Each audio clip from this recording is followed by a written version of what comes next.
Bonjour, je suis Virginie Hubert, experte en épanouissement de potentiel. Et dans cette vidéo, alors j'utilise entre autres la numérologie, l'art-thérapie, les symboles et un outil que j'ai créé, les génies créatifs. Et dans cette vidéo, je vais vous parler de l'expérience à laquelle nous invite l'année 2020 avec le nombre 22. L'expérience de développer notre pouvoir intérieur. 22 est un nombre qui contient un potentiel immense et quand nous le rencontrons, il est fréquent que ce nombre soit déstabilisant, qu'il nous secoue un peu dans tous les sens. Il peut même être très fortement déstabilisant. En fait, il vient secouer nos certitudes, il vient débouter nos habitudes. Et en ce moment, en cette année 2020, en période de confinement à cause de l'épidémie internationale, de très nombreuses informations négatives circulent. Elles nous bousculent, certaines sont plus alarmantes les unes que les autres, elles se contredisent aussi. Et il arrive parfois que nous ne sachions plus quoi croire. C'est pas facile à dire. Voilà. Donc, la semaine dernière, en lisant quelque chose, j'ai pris comme un coup sur la tête et j'étais comme assommée pendant plusieurs heures. Et j'étais pas bien. Alors, je me suis accordée de faire une pause dans mon emploi du temps. Je me suis allongée sur mon lit et je me suis répétée en boucle pendant 3 minutes. Je suis remplie de paix, de confiance, de lumière et d'amour. Au bout de ces 3 minutes, j'avais retrouvé mon calme, j'avais retrouvé mon énergie positive. Voilà. Et donc, je vous conseille cette expérience qui fait des miracles à chaque fois. On se le répète en boucle. Je suis remplie de paix, de confiance, de lumière et d'amour. Bien sûr, vous mettez les mots qui vous correspondent. Ça, c'était les miens. Et donc, c'est ce qui m'a donné l'idée de réaliser cette vidéo. Pour en parler, je vais prendre une image. C'est comme si l'humanité, en cette année 2020, donc marquée par le nombre 22, vivait une énorme tornade, comme une tornade planétaire, puisque tout le monde est concerné, quel que soit le pays dans lequel nous vivons. Et dans une tornade, si vous êtes à l'extérieur de la tornade, vous êtes secoué en tous sens, vous êtes malmené par les éléments, vous subissez de plein fouet le déchaînement du vent et parfois aussi de la pluie. Vous êtes bousculé dans tous les sens et le vent risque de vous emporter. Donc vous vous trouvez en grand danger. Mais il est un endroit dans lequel la tornade dans lequel nous pouvons nous sentir en sécurité dans la tornade. C'est le cœur de la tornade. Et parce qu'au centre de la tornade, tout est calme. C'est le centre, tout tourne autour et tout bouge autour, mais au centre, tout est calme. Et bien pendant l'épidémie, pour éviter d'être chahuté et de vivre mal, vous pouvez faire la même chose, vous recentrer. Et donc c'est ce que j'ai fait avec mon expérience de m'allonger sur le lit, de faire une pause et de me répéter ma petite phrase. En fait, en faisant ça, je me suis donné la première place. Toutes ces informations négatives, voire alarmantes, qui venaient de l'extérieur, ne peuvent que nous faire plonger le moral. Mais si vous regardez les signes, l'humanité est contrainte au confinement. Autrement dit, au fait que chacun reste chez soi. Et c'est une obligation pour tout le monde. Bon, sauf quelques Américains qui se trouvent plus malins. Mais bon, libre à eux de faire leur expérience. 22 est composé de 2 fois le nombre 2. Et le nombre 2, en numérologie, c'est l'écoute, la patience, la collecte d'informations. Nous avons donc une opportunité extraordinaire en cette année 22 de nous intéresser à ce qui se passe en nous, à l'intérieur. Écoutez ce que nous ressentons, ce que nous disent nos émotions, installer un dialogue intérieur. Je vous invite donc à profiter de ce confinement pour vous arrêter et vous poser des questions de fond. Vous pouvez commencer par lister tout ce que vous n'aimez pas. Par exemple, je n'aime pas les informations qui diffusent la peur, les informations qui diffusent le fait que ça pourrait durer longtemps, les informations qui nous privent de notre liberté, etc.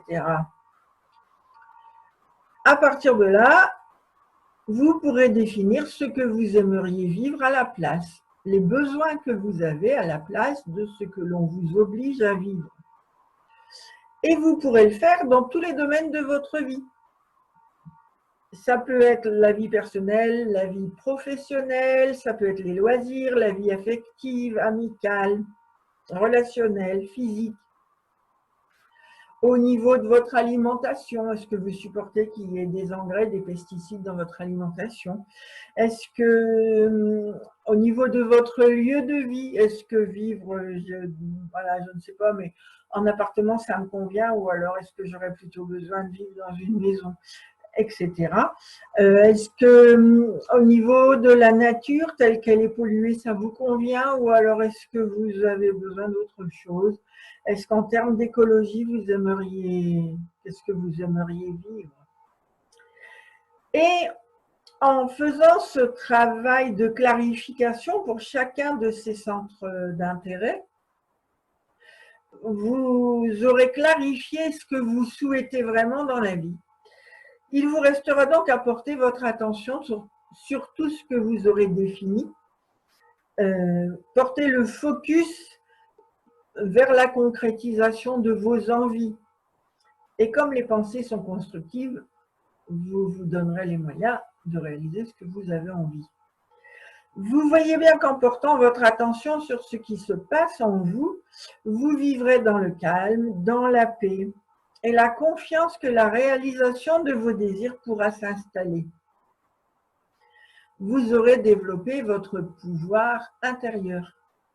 Vous aurez la barre de votre vie en main, ce qui vous permet de vous diriger dans la vie. Et lorsque le confinement sera terminé, votre esprit sera très clair, vous saurez exactement comment vous orienter.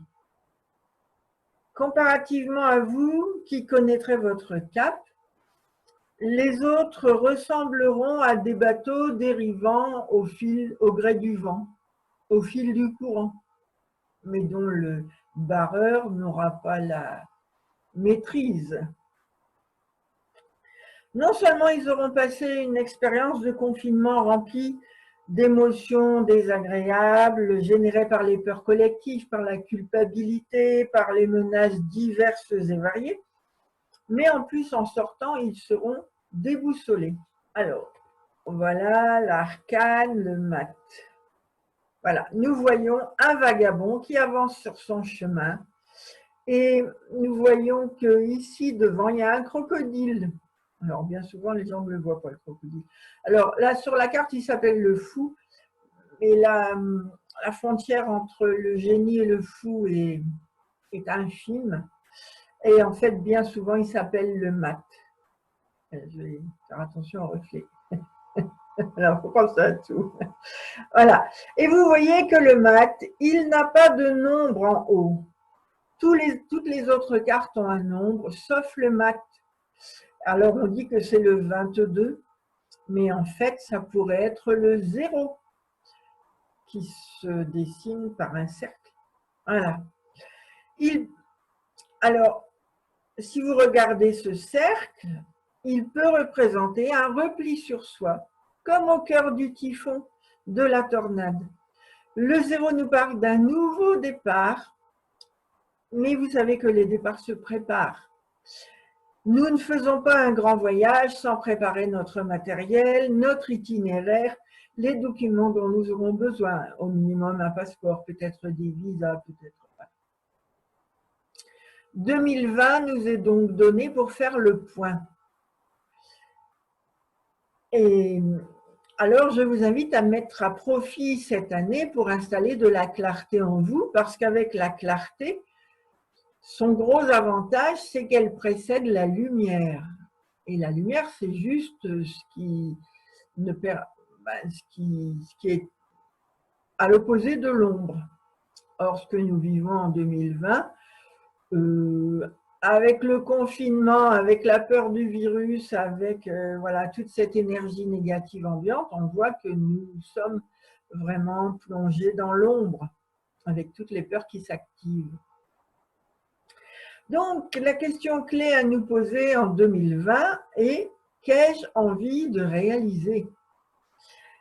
En vous préparant, de par votre réflexion, vous verrez les opportunités et vous serez à même de saisir votre chance. La chance qui va passer parce que vous connaîtrez exactement ce que vous voulez. L'addition des deux nombres qui composent 2020 fait 4. Et le 4 nous parle de construire, de bâtir les bases de votre vie prochaine. Ou peut-être de votre business, si vous avez envie de construire un business. Alors voilà, profitez de cette année 2020 pour vous poser des questions de fond et préparer les bases de votre vie prochaine. C'est beaucoup plus intéressant que de cultiver la peur et la culpabilité. Voilà, écoutez, au plaisir de nouvelles informations. Ce 22 cette année m'inspire beaucoup. Sans doute que c'est parce que c'est l'initiale de mon prénom. Je vous souhaite de bonnes réflexions. Au plaisir.